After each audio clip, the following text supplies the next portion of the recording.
And right, I'm going to kick off. We're 3 minutes past the hour.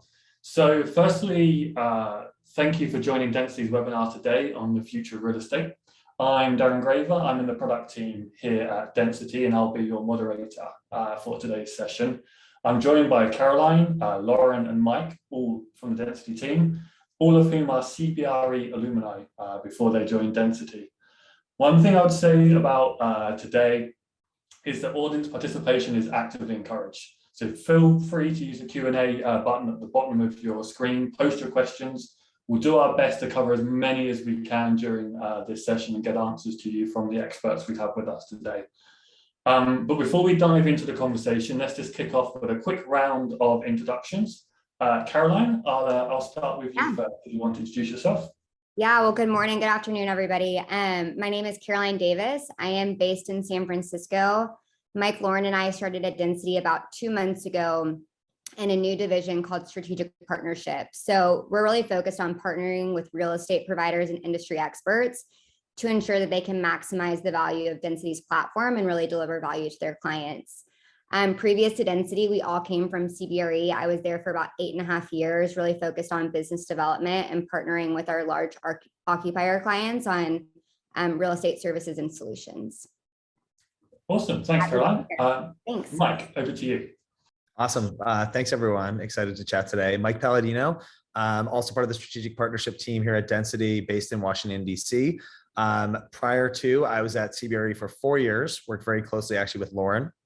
Not to steal her thunder, she'll introduce herself in a second, where I worked on building out CBRE's host division, which was really about experience services, digital transformation, and all things prop tech for both occupiers and landlords. And prior to that, I had a career in venture capital-backed startup companies. So kind of have a combination of real estate and startup experience, which is what led me to join Density. Awesome. Thanks, Mike. Great to have you here. And finally, Lauren. Hi, everyone. Lauren Schwalb, also a part of the strategic partnership team here at Density. I too came from CBRE, where I spent the last 10 years in a variety of roles. As Mike mentioned, we worked together kind of building our experience services and technology platform called Host, which ultimately led me to Density. Happy to be here. Fantastic to have you here. Cool. So as we all know, the last 2 years have really had a lasting impact on where, when, and how work is done.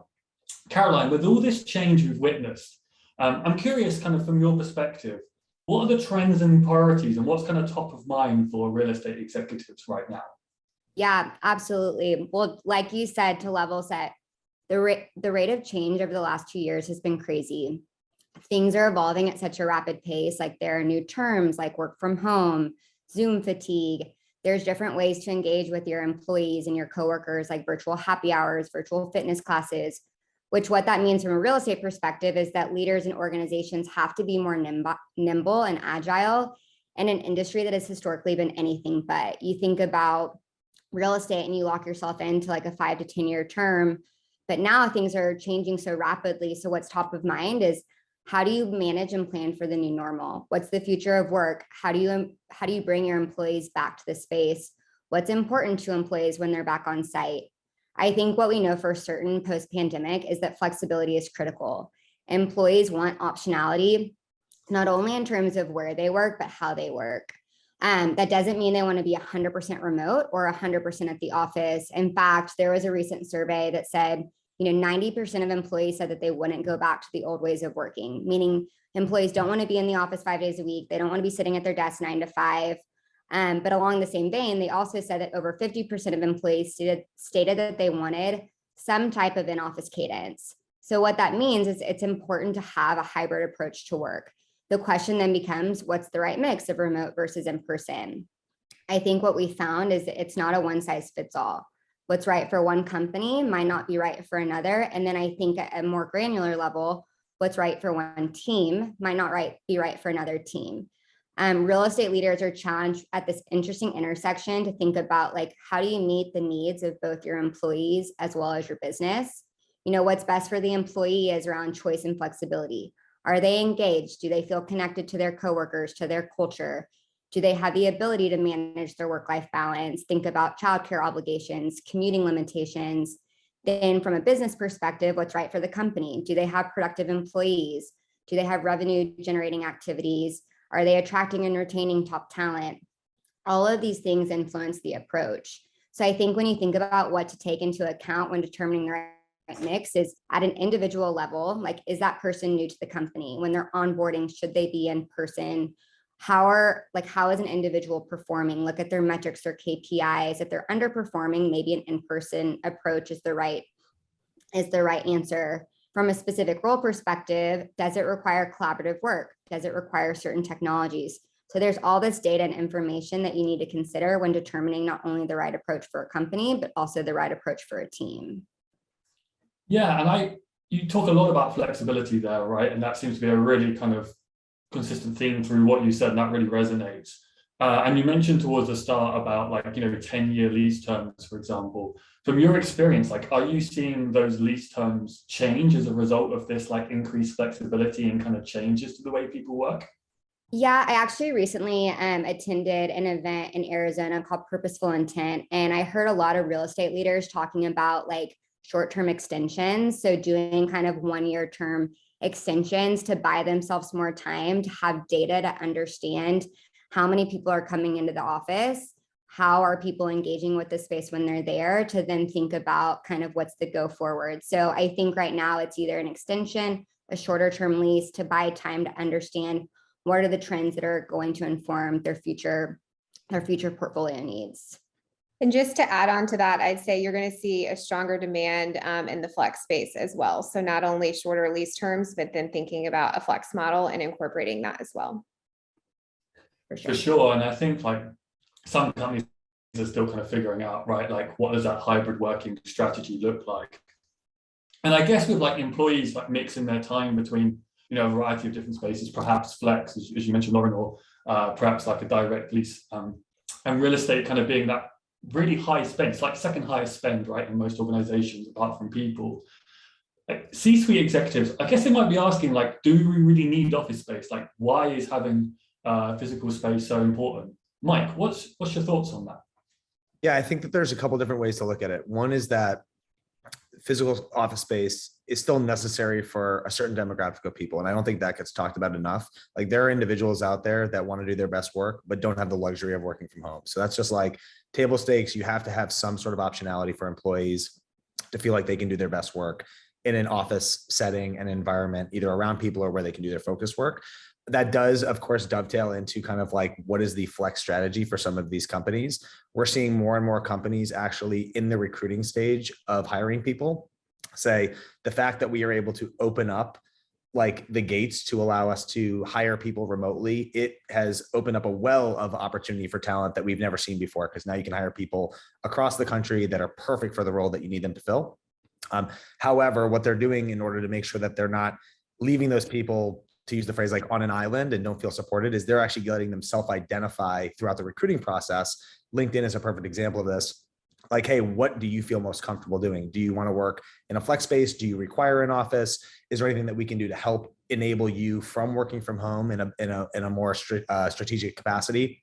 That could be partnerships with Herman Miller to make sure that they actually have modern desks and office stuff in their house. So I think that's what we've seen. And that's kind of a fundamental thing. The other really key element that we're starting to really see in terms of trends and working with real estate workplace professionals and HR teams is that culture, community, and engagement.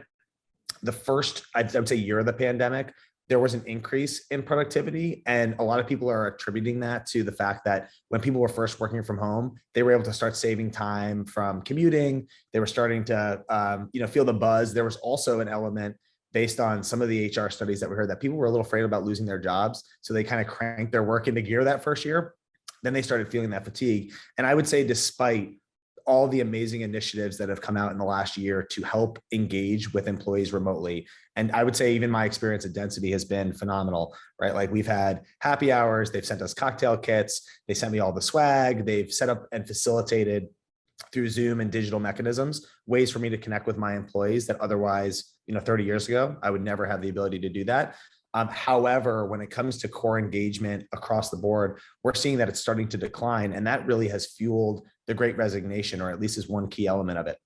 So what I find really interesting, which I think is open for dialogue, is you have these conflicting kind of priorities. You have employees who are like, I want flexibility. I want to be able to work from home. I want to be able to work wherever I want to. And I think there's a lot of positive in that. On the other hand, we're seeing this decline in engagement, and we're seeing more people, even though they're working from home, saying, well, I'm working from home. That's great, but I'm not going to stay with my employer. And that's decreasing, productivity and output of those employees at an ongoing basis. So I think what really has to happen is there's going to be this intersection, right, between HR engagement and output from employees, with actual analysis of how these people are interacting with that flexible real estate strategy, and whether it's allowing employees to self-select and work from a WeWork or an Industrious or any of those spots, whether it's working from home based on their role, or actually being able to understand with data who are the teams that are coming in the office and how does that actually correlate to output and engagement and retention. That's where the physical office space will certainly play an important role. And I'll just close by saying that even from a personal experience perspective, which I always like to tie into these types of dialogues, like we have been here for 60 days? Yeah. We've been at Density for 60 days. We've been working through obviously onboarding, and it's been, I would say, exceptional compared to other experiences that I've had. However, we were able to finally spend a week in person in San Francisco with our colleagues. And for us, based on our type of work and based on the strategy, I would say that we were trying to come up with as we were building out this division, like we needed that week. It was really important for us to have that collaboration week. And that was a perfect example of how physical office space was the facilitator that enabled us to do that work that we needed at that given time. So that's where I'll probably pass it off. I don't know, Lauren, I know you talk a lot about, and you do work with like individuals and their work stuff. I think it's interesting, some of the stuff you just mentioned, Mike, around leveraging HR data. And I think in a lot of ways, traditionally, this has not been true, but we're seeing a shift of like the power sits with the employees, not the employer. And so I think companies that are smart to listen to their employees, they want to work with a company, not for a company. And so I think the more and more outreach that you can do, which can seem intimidating when you have hundreds of thousands of employees for those large organizations out there. But I really think if you can listen to them, the power has shifted to them, as you mentioned, kind of the great resignation. And so I think physical space can be a differentiator as you think about your company. How does your company stand out against the next if you don't have kind of a tangible place to go? While it may not be somewhere I go every single day, as you said, Mike, the week that we spent in San Francisco was like integral to getting things across the finish line. But I think it's the physical space is always there's going to be a need for it. I think how we're going to interact with it is going to be different. And I think people just innately like crave connection. And I don't think that you can overlook that. I think you've got 3 extroverts here who crave that internal, that time together. But I think it allows for innovation, creative thinking, better communications, like some great examples. Like how many times have you spent 2 or 3 days, like on email, on Slack, phone tag with people to try to just get one answer, a question answered? That can be done in like 2 seconds if you're in the office and you're crossing paths with people. I think physical movement, also, there's a lot of research that's been done around that producing creative thinking. So I think at certain times that makes sense to be there. Again, I think people are just going to interact with it differently. If I've got back-to-back calls that day, I'm likely going to stay home because I kind of need some quiet. If my day's a bit lighter, I'm likely going to go into the office should I have that choice. So again, I don't think that physical space is going anywhere. I think how we're going to interact with it is going to be different. And we should use data by way of our employees and what they're telling us, in addition to like how the spaces are being used, as you said, Mike, with analytics. Yeah, and a lot of the customers, several of the customers we're speaking to are actually coming up with this concept of like user personas for their physical space now, right? Where, there's sort of the digital nomad who's kind of fully remote. There's this sort of hybrid persona that's kind of blending between maybe a HQ and then like a satellite hub type space. And then there's someone who's like an in-office, that's that kind of thing. And they're kind of tailoring their experiences or gearing their experiences within the physical space around those various different types of persona, which I think is a really interesting concept. Yeah, we've done a lot of that work. We'd call it kind of journey mapping and walk through the day in the life of that person and what they need, whether it's a hybrid model at home, in the office, and kind of cater the needs to them that way. Yeah, because their experience ultimately, right, is going to look very different. Subject to what they need. Like it's unreasonable to think that someone coming in like once a week should have their own assigned desk, but then someone who is coming in every day, that kind of makes more sense for. And I would even add an extra layer to that, where it also impacts where they are in the stage of their career. Like we're seeing a lot of anecdotal, both qualitative and quantitative, opinions from CEOs and HR and business leaders saying, hey, like young people in their first or second jobs, it's critical to engage with them in the first couple months. And the office space could be a really important one, especially for like sales professionals. And there's been enough data. I think like Cameo is a good example. Cameo, tech-based company in Chicago. If anyone has never used Cameo before, by the way, I would recommend it. You basically have to hire celebrities and influencers to like say messages to your friends. It's really funny. It's a great tool. Not to plug Cameo, I do not work for them, but they have actually done some really interesting like surveying and case studies for their own office, and they were able to determine that it actually took them 9 months during the pandemic to get new sales professionals up to the same level as they were able to do in 90 days when people were in the office. So it's those types of like quantitative, I would say, surveying and analytics and results that to them now they're going with the strategy of, okay, like we're happy with people working flexible, even the salespeople, but we know the first 90 days are critical, where we need to get them into a room. We need to get them learning through osmosis from senior professionals. And then ultimately we'll allow more flexibility over time once they actually get up to speed. So it's those types of things that I think every company is going to have to really like internalize and look at their workforce and start measuring those outputs. And that'll ultimately allow them to make better informed real estate decisions. And Mike, like to that point, like you talk about tenure, and I think from a sales perspective, you're totally right. It's important to be in person, to have that level of mentorship, to be able to shadow like a more seasoned rep on a demo, to receive real-time feedback. In a sink or swim environment such as sales, it's important to be set up for success, and being in person and learning from others, I think helps tremendously. So it's tenure, but I also think it's function. And a sales organization, like there's such an energy of closing a deal, and you can't recreate that experience remotely. I think most sales organizations are full of like high energy people that are stimulated and motivated by others. And so I think, again, like not that it needs to flex all the way over to 5 days a week, but just having that in-person interactions with your teammates, like it's stimulating, it's incentivizing, like it's moments that you can't recreate when you're through a computer screen. Yeah, I think of when you talk about closing a deal, Caroline, I think of Selling Sunset on Netflix, when they jump up and they ring that massive like bell at the end and everyone goes crazy, right? Like it's a kind of a huge like part of that experience of being in that physical space. One thing I saw recently, I'd love to hear your thoughts on, is like this concept of being intentional about physical space. So like basically the on-site becoming what was the old off-site. So like on-site to like the new thing, right? Where you're very deliberate about that time that you bring everyone together. You three were just talking about that, like from your own experiences. I'd love to hear a little bit more about that.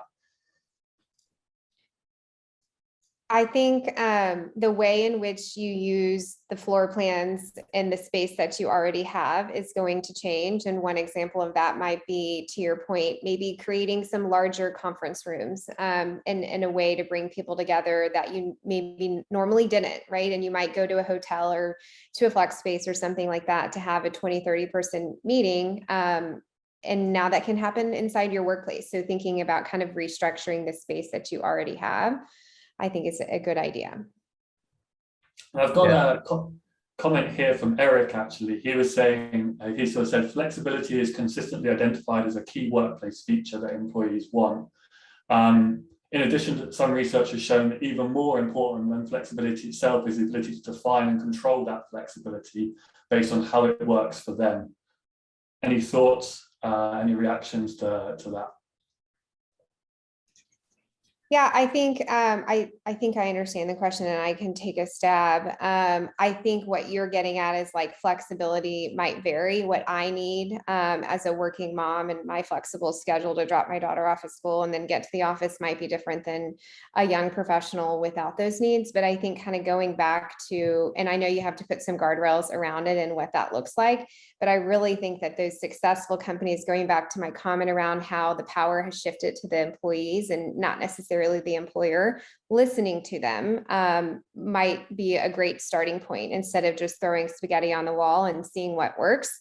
I think truly understanding understanding your organization, what they need as an individual, me versus Mike versus Caroline, but also me in sales versus somebody in HR or operations. I think it's going to look different. And I think that there is a level, people do want a little bit of that control. They want to be able to, like, we're all adults, right? And we have this career and we want to do good. And I think that that's going to look different where you are in the role that you have, geographically where you are, the industry that you're in, things that it's going to vary. One size fits, it doesn't fit all. Yeah. I think in addition to that, I mean, flexibility is defined as like, in some sense, like, are you in the office? Are you not in the office? But I also think having flexibility within a day is critically important. And what I mean by that is like, if you have a 7 a.m. call, being able to take that at home and then drive to the office and have a little window where you commute between, 8 a.m. and 9 a.m. I think there was also this, like, I guess, misperception previous to pandemic where like, if you weren't sitting in your desk by 8 a.m., like you were late to the office. And so I think having flexibility in terms of how you control your schedule within a day is really important to employees. Like if you need to leave at 2:30 to go take your kids somewhere, but then sign back on at 5 at home, I think that's also the flexibility that people are looking at. Is not just like, are you in the office? Are you not in the office? But having more control over your schedule within an actual given day. Yeah, it's really interesting as well, Lauren, hearing you talk about geography, because that's something that Mike kind of opened with earlier on, right, when we were discussing this question. Is like, in some locations, just working from home is not possible. And I think we're going to see that in some of the more metropolitan areas. I think like New York is one of the most expensive places, right, to live in the world. So historically, people don't have large real estate where they have a place to work from a desk and work from home. There's pictures at the beginning when people were told to work at home and they're literally like sitting on their desk or on their bed with a cardboard box. Like, that's not good. No. And to your point, Caroline, you talked about like flexibility in terms of like within a day, right, of being able to kind of move your house around. Got a question here from someone. It's like, with hybrid gaining more adoption and most employees preferring like a Tuesday to Thursday in the office, what happens to Monday, Friday? Like, what happens in terms of the weekly? Yeah. Yeah. Mike, were you gonna stop? Oh, well, I was just gonna say, historically, Monday and Fridays have been the least productive days for employees, even when people are going in the office. So let's just use that as a baseline. I think a lot of people coming after the weekends and going into the weekends, you get a little bit of a different mindset. That said, I will say this: you think about the different shifts of people's lives, and again, this is dependent on whether you have a family, whether you're married, whether you have kids. I mean, there's all these different factors that play into your individual daily shifts. What we have seen is that a lot of companies are starting to lean in where on Mondays and Fridays, when they give that flexibility for employees to especially work from home since they've self-identified, they're actually using that as an opportunity to shift around how they're working with their teams on those days. And I think that, again, we're still in kind of like, if I use the baseball analogy, we're in like the first couple of innings of a very long game in terms of actually having the data to make informed decisions. But what I've seen from like the best managers and the best real estate professionals is that they are actually looking at the output of those individuals on those flex days and then actually making recommendations for them on how to spend their time. And again, it depends on the seniority of their team and the willingness for people to lean in. But I think that first and foremost, even with the flexibility of people staying home Mondays and Fridays, the production is going to remain the same. And that's my own hypothesis, because most of the time people were unproductive on Mondays and Fridays anyway.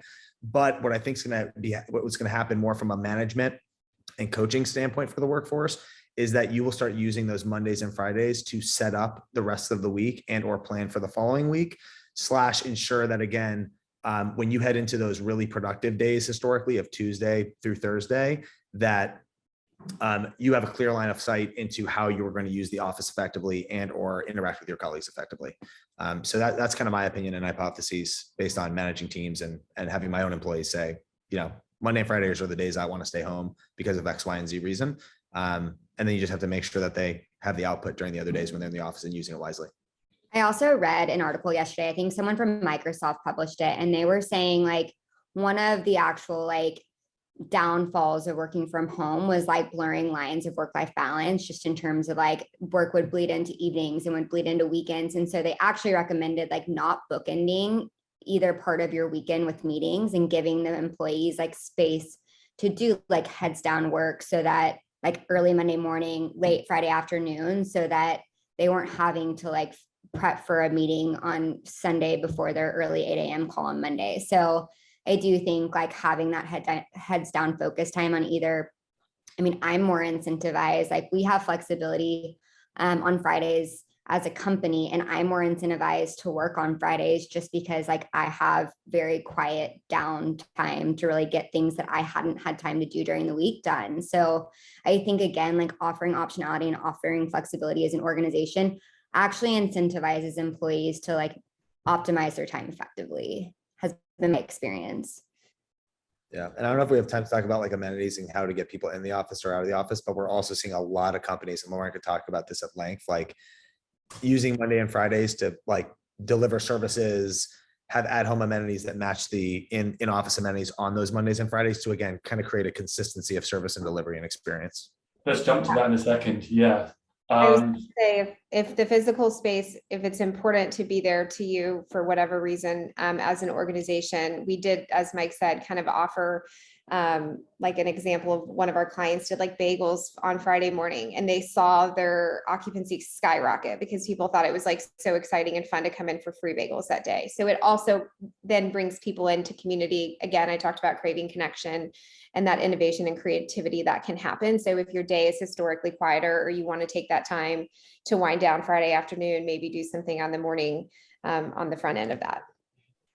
Yeah, you beat me to the next question, which is one of the sort of more tactical use cases of Density's product, right, in terms of understanding occupancy, is actually viewing when you've got those kind of peaks and troughs. And one thing we're seeing from our customers is like this sort of concept of like activation events, right? So like move aside Taco Tuesdays and welcome in Meatball Mondays, right, or Fajita Fridays. To just try and drive that great occupancy levels on those days. And what I'm hearing from what you're saying, right, is like flexibility and choice is key when it comes to physical space, right? Whether that's a HQ, whether that's a third space. And for me, I think like a habit takes 21 days to form. There's some psychology around that, right? And as I mentioned earlier, like we started this journey a little over 2 years ago in terms of like the changing habits. How do we encourage employees to like swap out the sweatpants and get back to the office? And Lauren, I'm gonna start with you first. Like, I guess what I'm saying is like, how do real estate users use space to attract and retain talent?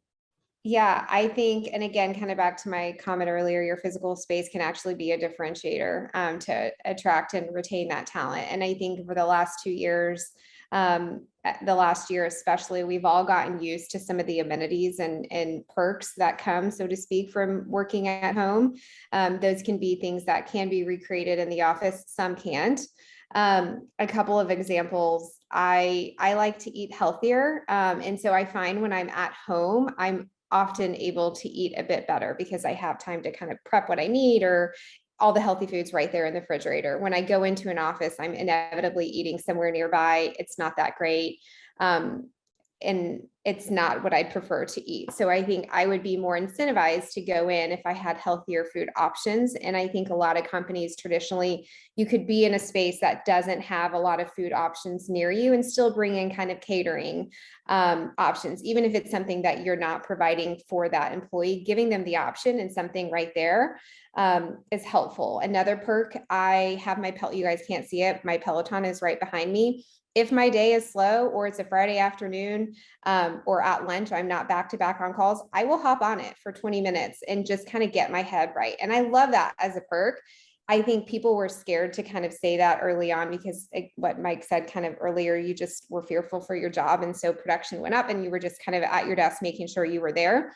Now I feel like I'm empowered to do that. And I think a lot of things that we've seen traditionally our clients do, and bringing that wellness into the space. If you don't have a gym on site, that's okay. You can bring somebody in and do kind of yoga over lunch. If you're somewhere where the weather is nice and you've got walking trails, having one person, kind of an employee experience person, kind of do once a week or every other day a walking at lunch, like just some options to like get out and not be at my desk. From 9 to 5 is awesome. So I think people have gotten used to, and those are just two personal things that I have liked about being at home that I traditionally didn't have. I think bridging the gap between that home life and work life is super helpful. So obviously, there's lots of different amenities and services that you can provide: dry cleaning services, meal prep discounts, car wash, or refueling during the day. If I'm commuting, I hate getting gas. It's my least favorite thing. Having that option there would probably get me into the office, into the space for that day. So think about things that can save employees time as it relates to amenities. But Mike, I know you've done a lot. I don't know if you want to tag on to any of that. No, I mean, you did a great job. I think it's just look at your employees as modern day consumers, and modern day consumers expect a personalized experience to consume anything, right? Like retail, content, anything like that. So make sure that you're trying to personalize it to meet your employees where they are in terms of those amenities and services. The next thing they want is a frictionless experience, right? Like it's almost painfully easy to buy something now on Amazon or anything on the internet. My wife will tell you that. In terms of our credit card bill. So you want to make it frictionless. And I think there's also this, there's this surge of prop tech technology that enables end users to connect with the physical space, but also services and amenities. And you're seeing that a lot with tenant experience apps, employee experience apps, these marketplaces that now employers are basically curating for their employee base specifically. So that's something to definitely consider. And then the final piece is just trying to, again, meet them where they are in terms of their personal daily journey, right? So if you have a lot of people that are going to have to commute, as Lauren said, figure out a way to incentivize them with a commuter program or subsidization program to get them in the office. I know we've kind of probably talked about this ad nauseum at this point, but I do want to add one additional piece is that at this purposeful intent, I heard a client speaking about the fact that as an organization, they were really increasing their focus on a particular business unit and needed that business unit to come in to understand how does that business unit interact with space so that can inform their future space design. But because of the pandemic and stages of where we were at the time, they were having a hard time getting people into the office. And so they did a volunteer study and they gamified it. And Mike can probably speak more to gamification than maybe I can, but they gave spiffs and incentives for people to come in, and they found that people came in, and the data that they were able to collect during that period of time really informed what their strategy would be moving forward. In terms of are they using individual conference rooms? Are they using 3 to 4 person conference rooms? Are they mostly focused on individual work versus collaborative work? So I think making it fun and gamifying how people come into the office and letting it be a volunteer versus a force can also bring people back in a fun way. Yeah, I think that mandating comes with a lot of risk, right? We've seen that majorly backfire for some big tech companies recently in the headlines. It kind of is totally to the opposite of flexibility, right? When you're telling people how many days a week they've got to come in, and gamification of everything is becoming huge. That's a massive growing market. And just the age range of people that engage with that kind of concept of gaming, right, is really vast as well. You cover a lot of demographics there for sure. Got a question here, talking a little bit about utilization and talking about those spikes in office use that we were talking about earlier. But James is asking what else could the office be used for, aside from traditional work on those quieter downtimes? Have you guys had any experience of this? Have you got any perspectives on how else could the space be repurposed? I have a couple ideas.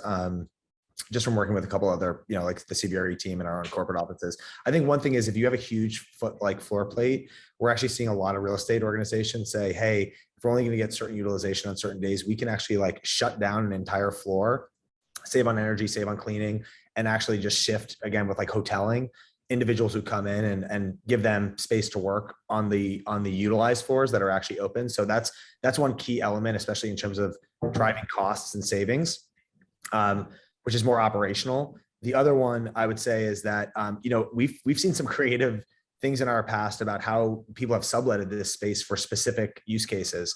If you have a huge conference center, there's nothing holding you back from being able to rent that conference space out to other companies who are looking to do some of that work that may be all remote or smaller companies. So, and I would also say there's also a better marriage, I think, today more than ever between landlords and occupiers in terms of having to work together to drive utilization of their space. There might be a company on the third floor that needs additional space for a certain use case on those days. And it's important for, I'd say, all the occupiers of multi-tenanted buildings to work with the landlord to identify those areas of opportunity and actually figure out a way to securely and safely drive traffic to those spaces on days where they're not being utilized by your own employee base. Yeah, and there's a suggestion here from Suzanne as well around like the concept of creating like residential housing as well from some of this space, you know, totally transforming the use of it to something else as well. Yep. Awesome. And James's question touched on something else, which I think is really important. You know, he was talking there about utilization and you know, using sort of 40% as a reference point. Data is becoming increasingly important, right? And it would be kind of void of us if we weren't to mention this being density in the market that we are. Lauren, like, how do real estate executives enable employees to do their best work, and like, how does data fit into how we think about floor plans and spaces? Yeah, I think like Caroline said, we've talked about flexibility ad nauseum, but obviously the employees want the flexibility of when and how and where they work. But I think that it's really important to look at data. Let's take an example of a specific floor plan, how people are using that space. Are people using small conference rooms, large conference rooms? Do they need technology to collaborate, Zoom rooms? Do they have phone booths, huddle rooms, offices for a day? Like, I think looking at how people are interacting in that space, when people come in, they're probably going to want more collaboration space. So do you have couches? Do you have good areas for people to kind of mingle and have that interactive conversation ad hoc? So I think if you're looking at a single floor plan, it's important to see how people are using your space, not only badge data, when they're coming in, what day, those are very important things, but then how they're moving about that space throughout the day is very, very important. If you're looking at your portfolio at large, and as we've said, you know, being able to hire people remotely has opened up the talent pool, but maybe you've started to notice you've got 20 or 30 people in one metroplex that you didn't have before. You might think about a small office and a place for them to come and collaborate, or offering them kind of a flex pass to come in to a co-working space once or twice a week, something along those lines. So I think, again, going back to like the employees and listening to them, that happens by way of focus groups and surveys, as I've mentioned, but also physical data, seeing how they're using that space is really key to adapting it for what they need to do their best work. Yeah, one thing I'm seeing a lot and hearing a lot is this concept of like reducing the amount of desks, moving to like, you know, hot desking or desk hoteling. I think Mike touched upon that a little bit earlier, and putting in like more sort of open collaboration spaces and meeting rooms and lounge areas. I'm seeing that a lot and being talked about on LinkedIn and other forums. Yeah. Is that something you're experiencing when you're talking with tenants? Absolutely. And I think that the biggest point I'd say to that is change management is key. And so you have to communicate to your employees why you're doing that, what the purpose is, and make sure that they know that they are at the center of it. And if it's not working for whatever reason, I think you pivot.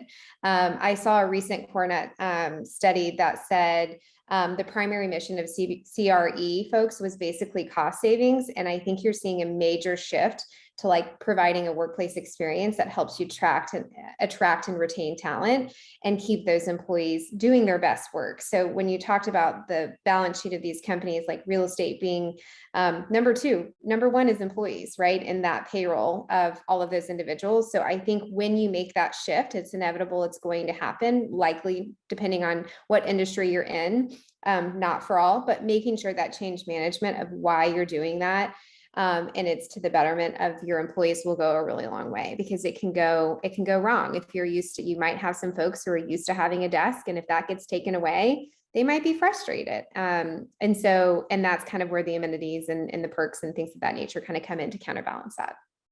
Yeah, and I think it's important to call out on the change management front that it doesn't sit firmly on the shoulders of just workplace, right? Like there's other stakeholders in this too. I think I think about like the people team or HR as it's called in some Mhm. organizations, and then IT and other organizations. And if we're embedding tech as part of this, like all of those have to come They have to together. work together. And I think traditionally they've been a bit siloed, and you're seeing more and more of them come together collectively with the data that they have to make those decisions. Yeah, I'm even seeing some workplace roles now where they actually have like part of their responsibility is managing an IT team or a subset of the IT team or an engineering team, right? Because it shows how fundamentally important data and technology is to driving. Well, and to Mike's earlier point, like all of these things drive employee experience. So it's critically important that all of these things are integrated because they all influence how employees interact with the space and how they feel when they're there. Yeah, for sure.